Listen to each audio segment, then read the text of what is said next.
What is up, guys, and welcome to another episode of Guarani Vision, the first ever podcast dedicated to Paraguayan football in English. As always, I'm Roberto Rojas, and joining me is my great co-host, Fede Perez. And guys, we are right in the middle of November already. I can't believe it. We're already on November 7th, man. We got exactly 29 days until the the World Cup draw in DC. That's going to be the big day for a lot of Paraguayans to really see what their future holds for the World Cup. But before that, we obviously have games to talk about with Paraguay taking on the U.S. and Mexico. We're going to see who is in the right form, who could make a spot. There had been some rumors that we can talk about players that could make their spot in Alfaro's squad for the last two friendlies of the year, Fede.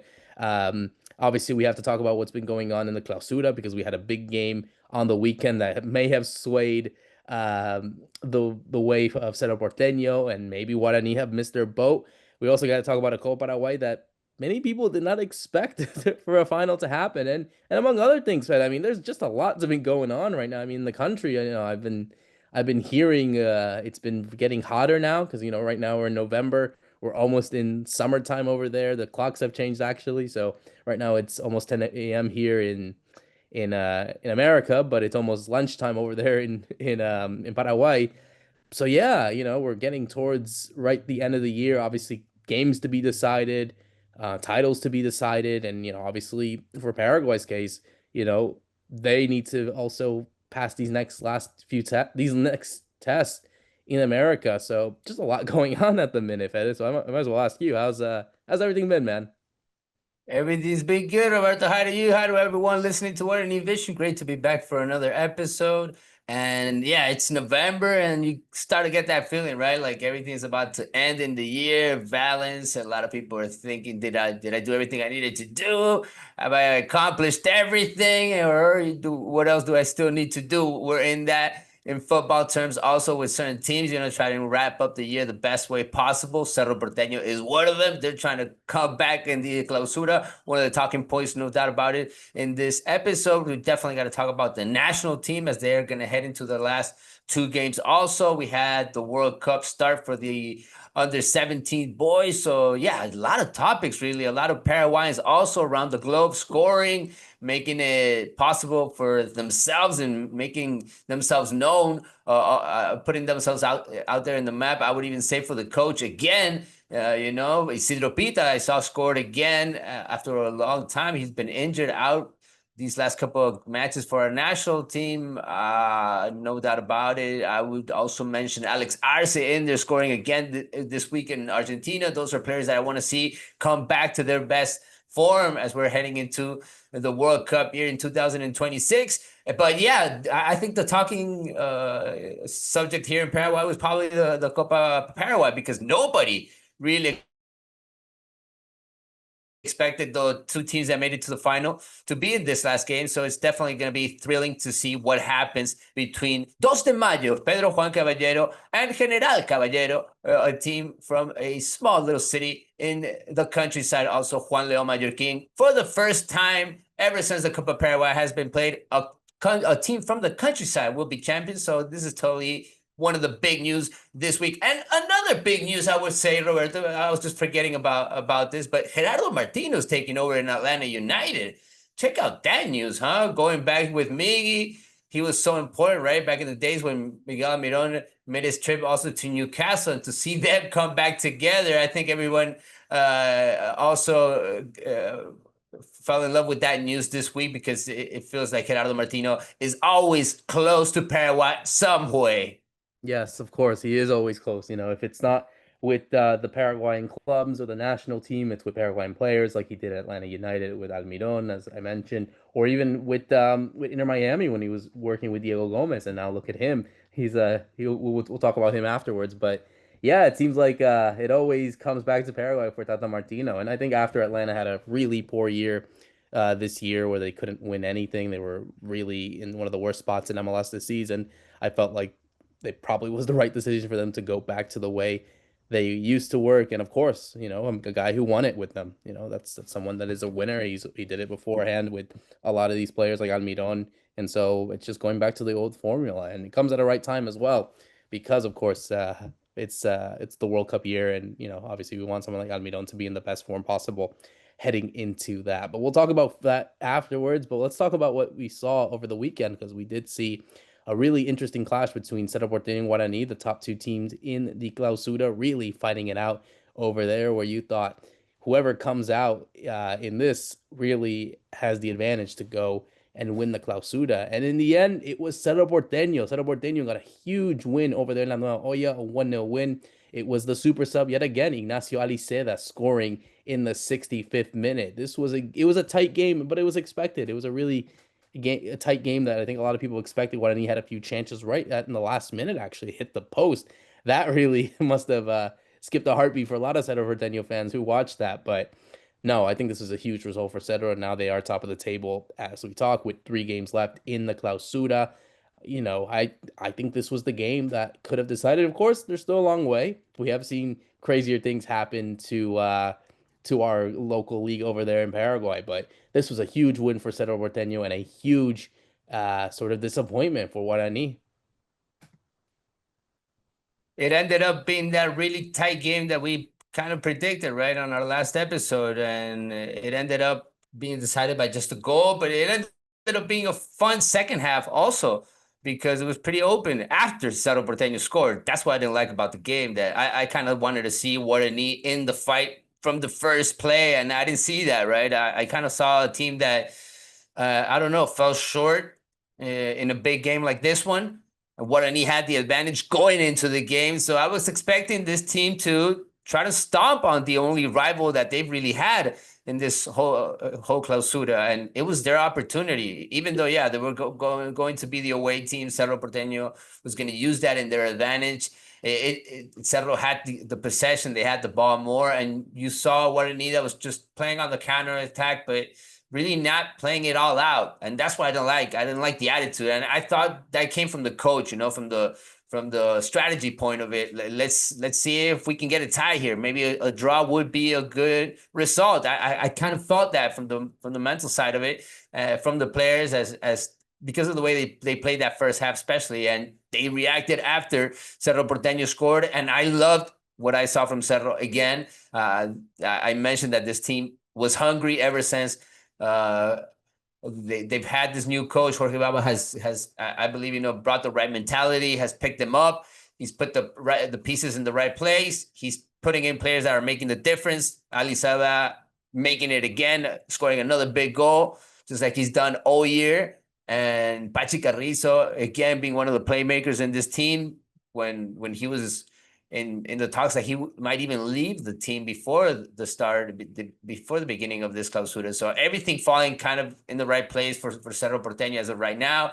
They don't have a lot of injured players. And really, for me, the disappointment was Guarani, Roberto. I thought this team could have gone all out and we could have seen that clash between the two best teams of this clausura. But I didn't see that. I saw Cerro Porteño that was just hungry. And at a certain point, they deserved it more, and that's why they were able to get the advantage, that they didn't let go of it. Even though, yeah, your heart probably stopped on that last play, and you had to wait for that last opportunity that Guarani had, but it was enough for Cerro. And a big game like this one, a big win like this one, they haven't had many in this year.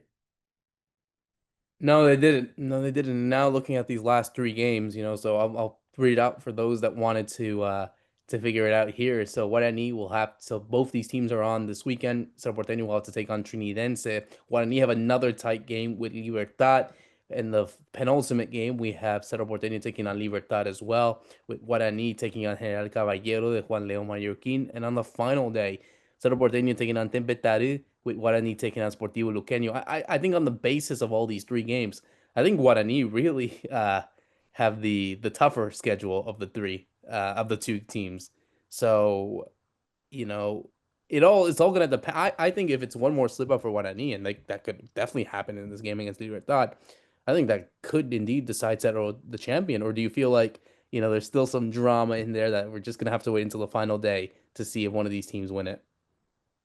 I think we're just gonna have to wait until the last game, Roberto. I think it could come down to that last game because they both could lose this weekend. They have really hard games in these last couple of matches. So I expect both teams to actually get at least a draw or lose one of these matches. I think they're gonna let go of a couple points, even though, yeah, they're looking for the title. They're really close to it, but they're going up against really good teams. I mean, Trinidad is in the third spot. They've been there for a reason. Libertad, they got to show something at the end of the season. A lot of players are pretty much trying to uh, play for their spot for 2026, and even the coach is also trying to see if he can stay on the job. Guiñazú, he hasn't shown much ever since he took over. So you don't know what's going on in Libertad, but they're always getting something from the big teams, right? They did it against Olimpia past weekend, even though they were down 2-0. This is a team that will fight you till the end. So I think both of them are still going to slip up. And as of right now, Cerro has the advantage because in both games between them, they took the better score. It's not because they have a better goal difference or they've gotten less goals than Guarani. It doesn't come down to that, right? It's because of the format. It comes down to the games that they played between each other. If at the end of the tournament they have the same amount of points as it is as of right now, so if the tournament ended right now, it would be Cerro Porteño taking it. And I think they kind of deserve it after beating Guarani. Just like I said in the last episode, I'm going to change my speech if they start winning, and they won a big game. So I think it's up to Cerro Porteño now. I think Guarani have lost their opportunity. This was their shot against their direct rival to take it away, and they let it go. They let it go again against Cerro Porteño, just like it happened in 2021. It's the history of Guarani, isn't it? Against Cerro Porteño, that they always want to step up and they can't do it. But I agree. I think there's still something left in this. I think no one should declare winners or losers as of yet, just because, a lot can change in 3 games, and because the gap is still so small, like, you have to realize that Cerro's only top because of head to head. They're still tied on points. So one slip up from either doesn't really end the world for the other, doesn't end it, but also it doesn't help the other one as well. So unless a team like, okay, if Guarani is an example, like they lose their next 3, and yeah, obviously, and Cedro lose their last 3, then yeah, obviously Cedro's gonna win. But no, I think there's still a lot to go on. So I agree. I think we're still waiting for some drama. I'm curious to see what Libertad do against Guarani. I think if Guarani really step up and get something, and obviously if Cedro win, then I think we're gonna go to the final day. But in the end, I think Libertad decides the title. As crazy as it sounds, Libertad were always the team to decide titles as champions and to be winners. But now they're the ones that could ruin the party for one or the other team. We're talking about the last champion, but a champion that went totally cold, right? During this whole clausura. They never looked like a good team. Their standout players, the stars of this squad, haven't showed up. They barely won 4 games. They've tied 8 so far. They lost 7. So their numbers have been really bad during this whole clausura, but they done what they needed to do in the Apertura. We've seen this over and over, year after year from Libertad. They go all out in the Apertura, and they relax after the year is over, the international year for them, because it ended a long time ago against River in Libertadores. And after that, we never saw a good team again. We never saw a team that game by game was really competing. Well, even the coach hasn't been able to settle. I think Libertad are going to look into a new coach for next year. But as of right now, you feel like they're a good judge. You feel like they have enough to really put in a complicated place, be it Cerro Porteño, be it Guarani. They're going to complicate it for one of those two too. Absolutely, absolutely. I'm excited to see what happens on the weekend and in these next few games. In terms of another game that is going to be exciting, obviously we had the semifinals of the Copa Paraguay, as we mentioned, both Nacional and Guarani looking to save face and get something, but it all turned out to be different. And like you said in the beginning, it is going to be an unedited final. It's going to be an unprecedented final because General Caballero, Juan León Mallorquín beat Nacional 2-1, and those de Mayo, Pedro Juan Caballero beat Guarani 1-0. So that means to those de Mayo, who have also qualified for the Copa Libertadores, by the way, because it's so weird how this all worked out. So you have one team in the final that's going to go to the Libertadores regardless of what happens, because the other team, General Caballero, got relegated as well. So it's been a huge week for a lot of these teams. One of them got relegated because they obviously didn't have enough points, and they're going to be relegated alongside Tembetaru, that are going to go to the Intermedia with San Lorenzo and Rubianu replacing them next year. And then you got Dos de Mayo of the countryside and Pedro Juan going for that title But one of these two teams are going to win it. And I think this is the beauty of the Copa Paraguay because we have seen some winners, unprecedented winners. And well, if you remember, Ameliano winning it not so long ago. Now we get these two teams fighting it out for their first ever title in their club's history. If you don't follow Paraguayan football and you look at this Copa Paraguay, you're thinking to yourself, what's going on in this tournament, right? Why are these two teams in the final? How do they get there? Why do they only play about five, six, at most 7 games to make it to a final? And then they can qualify to a Libertadores. How crazy does that sound? But that's the format, right? I mean, and that's what makes this Copa Paraguay so interesting. The penalties also when they're not able to get it away from each other in 90 minutes. And it was complicated for a lot of the big teams during this whole Copa Paraguay. I mean, talk about Olimpia, talk about Cerro Porteño, Libertad being left out on the way. Well, Libertad probably had the hardest draw because they had to play against Guarani. But in this game, it was Guarani coming in after losing against Cerro Porteño, being kind of run out. And Dos de Mayo, the big surprise, I would say, in this showdown. Talking about this match in particular, talking about my candidate, which is Dos de Mayo. I've been believing in this team for a while, ever since Felipe Jimenez, the coach that brought them to first division a couple years ago, made himself back to the locker room. They hired him again, and things have been back to normal. This team has been looking really good, and they're making history. They've never played Libertadores before. They're going to do it for the first time in 2026. They played Sudamericana this year. They did it against Guarani. They lost against this team in the first semester, but they were able to beat this team twice during the second part of the year. They did it not so long ago in the Clausura, and now they did it to eliminate them from the Copa Paraguay. So huge semester from Dos de Mayo. I was even looking at the teams that they've been able to beat lately. They beat Guarani, they beat Luqueño, they beat Nacional, they beat Olimpia, they beat Libertad. They played all the big teams, and they beat them all during this streak of really good games. They lost, obviously, a couple, but they were able to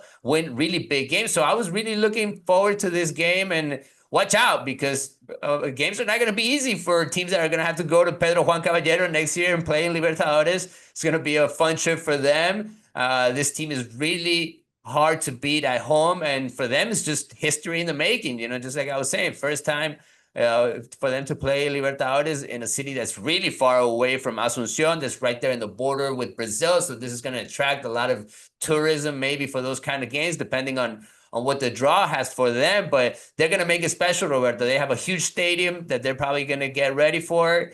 A Copa America was played there back in 1999, but that was a really long time ago. So it's going to be very special for them in 2026 to have Libertadores games. Hopefully they can do it with the title, but we'll see if they can make it happen against General Caballero, that only have the Copa Paraguay final to look forward to. They've already been relegated, and that's how weird this Copa Paraguay is. You have a team that's already out of the first division, but they still got a shot at the title. That's why their slogan of this Copa is La Copa de Todos. Everybody's cup. Anybody can win it. Everyone is a winner as well, so it feels like it really is saving face. But I can imagine the party that's going to happen in Dos de Mayo and Pedro Juan if they're able to win. This is my assumption. I'm not picking a winner as of yet, but if I had to, maybe it would be them, but I'll wait and see. But you could only feel as if, though, if Dos de Mayo were to win it, that would be huge for that part of the country. And of course, like I said, their first ever title. We have to wait and see where they'll be playing. We still don't know, but if they play over there at the I forgot the name of the stadium now. If you can help me, Fede, that they play in Pedro Juan. Rio Parapiti. That's what it's Thank called. you very much. Rio Paratati. Imagine the celebrations there. Yeah, it's a really big city. People love to party over there, and they haven't had the opportunity to be so proud of their team ever since Intermedia, I would even say, because in the run that they had in second division to make it to first division, they would always win at home, and that kind of made a special bond there with the local fans. They haven't had the opportunity to play probably the time that they would like to play in first division. I'm talking about nighttime, because that's the hour where everybody's off work and they can go to the stadium and they can be part of this team. But in a final, in a game that's for a title, once in a lifetime opportunity, I think they're going to show their stuff. They're going to show their strength against a team that's from a really small place like Juan León Mallorquin, right? I mean, it's been really hard for General Caballero to stay in first division. They've done enough these last couple of years, but unfortunately for them, it's over in this 2025. They'll head back to Intermedia for 2026. But hey, they can leave the scene with a Copa Paraguay title and be, no doubt about it, the Cinderella of this Copa Paraguay. I mean, nobody had them as one of the runner-ups.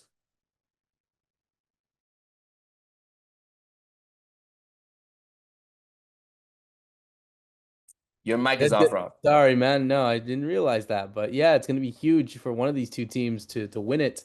And it'll be exciting to see what it does. Like you said, it is the Copa Paraguay, the Copa para Todos. I think it's going to be very fun to see what happens. So I'm looking forward to it, man. And what I'm also looking forward to are these two friendlies for Paraguay. Obviously, we had two more to finish off the year. We've been seeing a lot of good form from a lot of Paraguayan players. I guess we'll start with, someone that just scored literally last night as we were getting ready to prepare for our show. Julio Enciso is finally on the board over there at Strasbourg. They beat Haken 2-1 in the UEFA Conference League. He's the first ever player. He's the only Paraguayan player to score in the Conference League, which again was a tournament that was invented just a couple years ago. But hey, history is history. So Julio Enciso is in the history books for that. But hey, it's good to see him finally go on the score sheet. We've always been seeing him play a lot ever since he made that move from Brighton to France over there in Strasbourg. A good Strasbourg team. They're actually fighting for the league on title. They're right there in the top spots fighting for it. Not just obviously doing what they have to do in the Conference League, but also fighting it out over there in Liga. So, for Julio to finally score, and especially with 8 days until that game against the United States, and then obviously playing against Mexico, it seems like he's gonna get called up to that squad by Gustavo Alfaro. His return to the squad for the first time since the qualifiers back in June because he was obviously injured. It's good to see Julio finally get on the score sheet, and what a way to do it! Of course, it was a nice header. It's a really nice header. Yeah, no doubt about it. And I will link this up to what we talked about. I don't know if we mentioned Ramon Sosa's goal last week, right? In Libertadores also. I mean, this is a player that was out also last opportunity around, or we haven't been able to see them together mainly, right? I mean, Ramon had the opportunity to play in the Asian games, but we haven't been able to see them together yet. Hopefully in this upcoming games, we have that opportunity to see Enciso, Ramon Sosa, Almiron. We haven't had all of them together with Diego Gomez, and Diego's been staying hot, also scoring.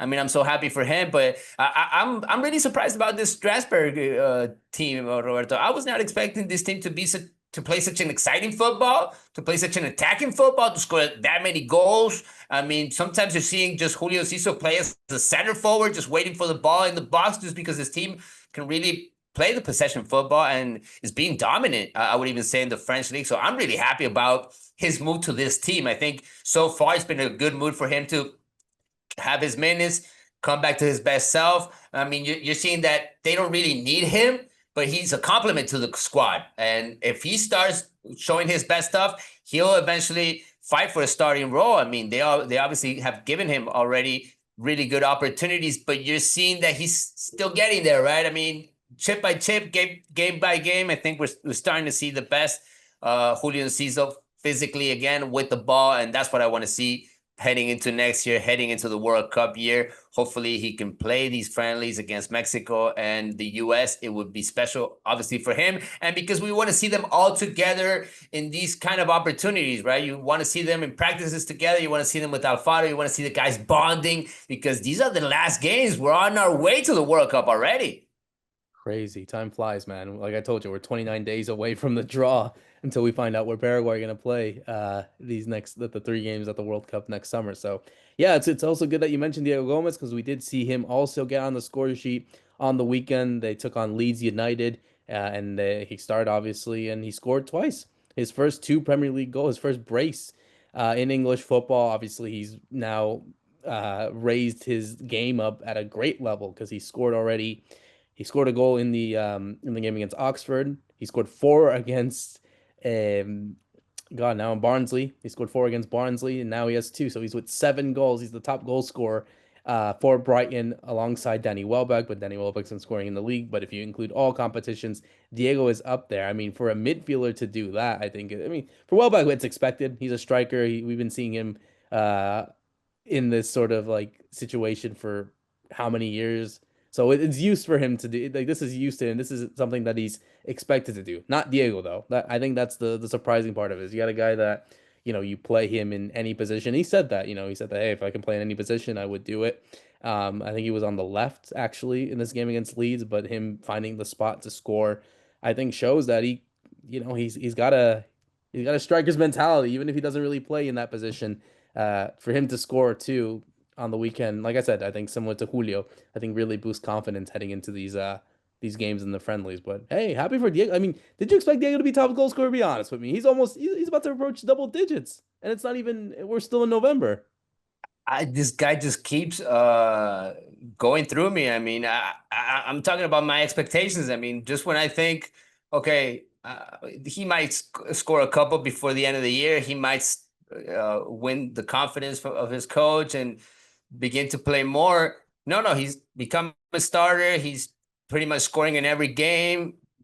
His teammates are loving him, and you're just seeing a Diego Gomez that has no roof whatsoever. You don't know how far he's going to take it. And as of right now, I would even imagine that big teams are looking into what Diego Gomez is doing. And if he could keep this up during the whole season, I would expect Brighton to sell him at the end of the season just because of how well he's done so far and so fast. And because of the background that he has. I mean, he's coming off of playing in the MLS. He played with Messi. He played with big stars already. So the world is totally open up for him. And I'm really happy about it because I felt like Almiron didn't make that next leap that he could have done. He went to Newcastle and then he went back to the MLS. We felt like Julio Enciso was close to it, that next step, but now they brought him to the French league. We've had Enzo Gonzalez, who has yet to play, Diego Leon, which is the last one that arrived in for the Premier League. He's been playing for the under 20 He in scored as Manchester well. United. He scored as He well the other day. scored. He's playing regularly, but he's still yet to complete 90 minutes, which is something that I've heard from the coaches that he has over there in Manchester United. So he's still kind of trying to convince.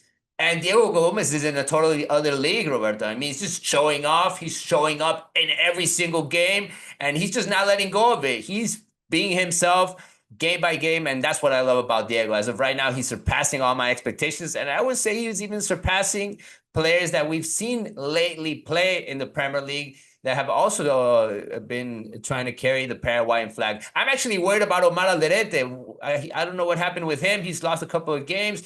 He was another player that really got me exciting with his first games in Sunderland. But yeah, so far, no doubt about it, in this Premier League, in this season, Diego Gomez is taking all the credits.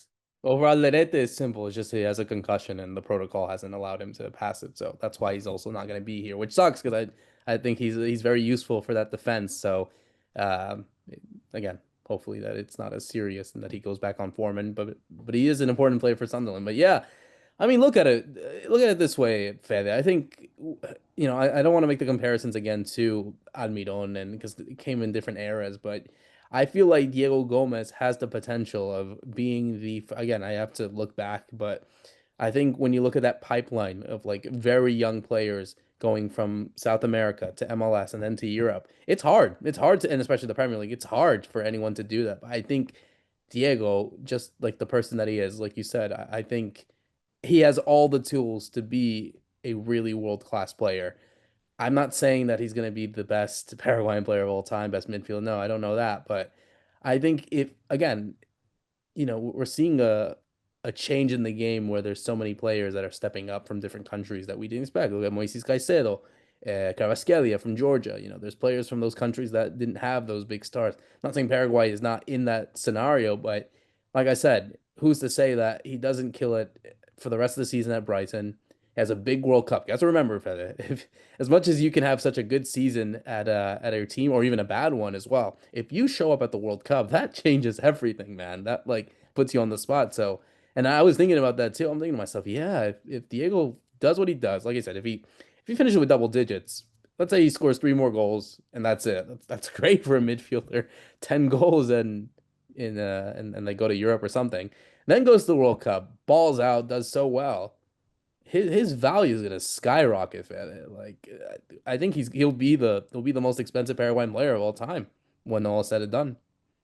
I think that's one of the talking subjects, no doubt about it, going forward into the World Cup, Roberto. I mean, who's going to be the star of our national team? Because for certain moments, we've seen that Diego can do it, or he that goal against Brazil, he pretty much won it by himself.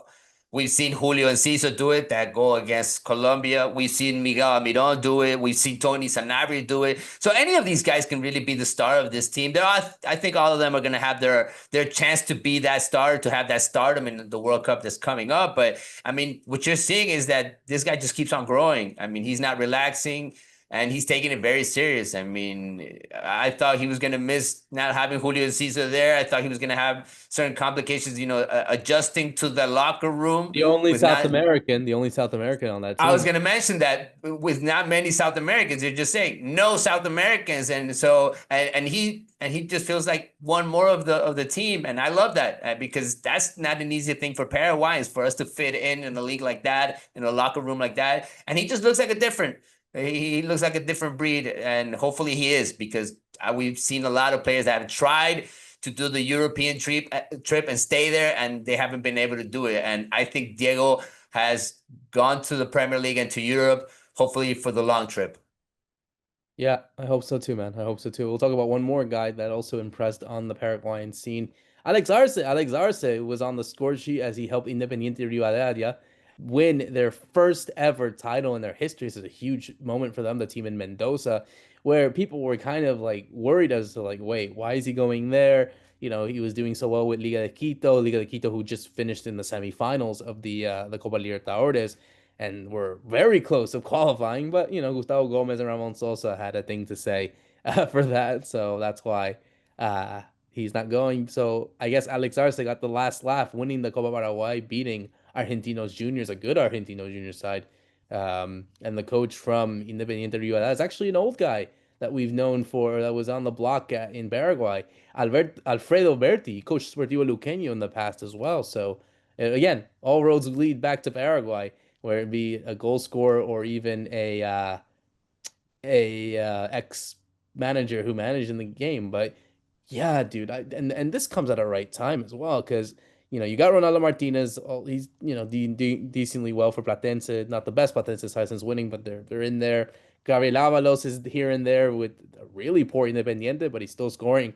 But I think the big disappointment has been Tony Sanabria. He has not scored so far for Cremonese. So as much as we always talked about, oh, the goalkeeper with Gil and Gatito and everything else, I still think the number 9 spot is open to whoever. I'm sure this is giving Alfaro some headaches because it is good to see these players scoring, but it's like, who the hell am I going to pick now for these 2 games and for the rest of the campaign before the World Cup?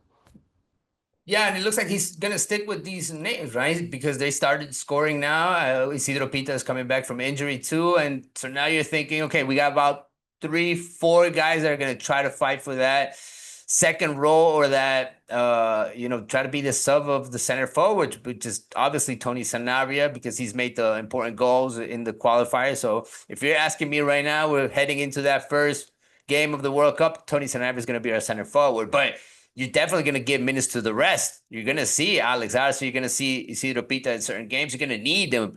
And if they come in hot, they could be one of the options and surprise everybody, Ronaldo Martinez. But they haven't been able to show that on the national team yet, that same level, or the opportunity to score as much as they do in their clubs.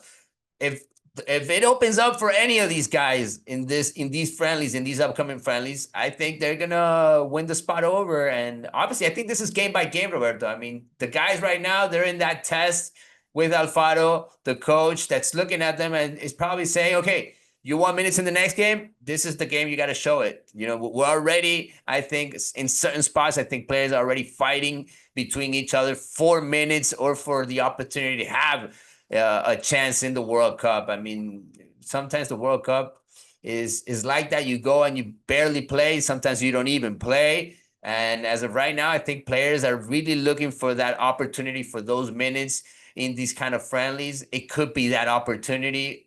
He didn't rotate as much as I thought in the Asian trip. Maybe we'll see other names in these upcoming matches just because they play over there in the US, that we have a lot of players that play in the MLS. Maybe that could be an advantage, or maybe the coach is saying, no, we need to stick with the team We need to move forward with 9, 10 players every game and just change one or two. And that's what Gustavo Alfaro has been doing. I think he wants to take this team to the next level, and he wants to maintain everybody concentrated and focused. That we need to take it to the World Cup level now. The qualification is over.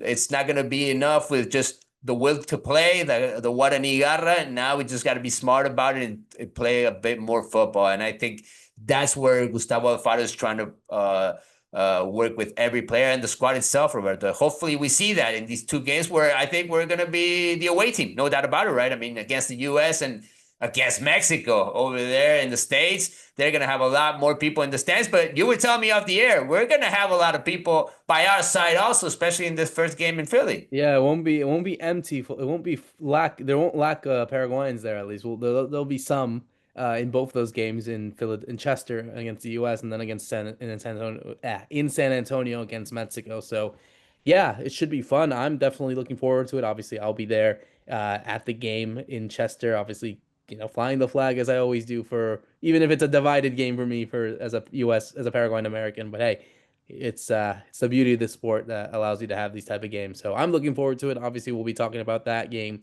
and the other one and everything else going on in Paraguayan football as we always do as we close out another great episode of Guarani Vision for myself, Roberto Rojas, and Fede Perez. Thank you so much for listening in. See you soon.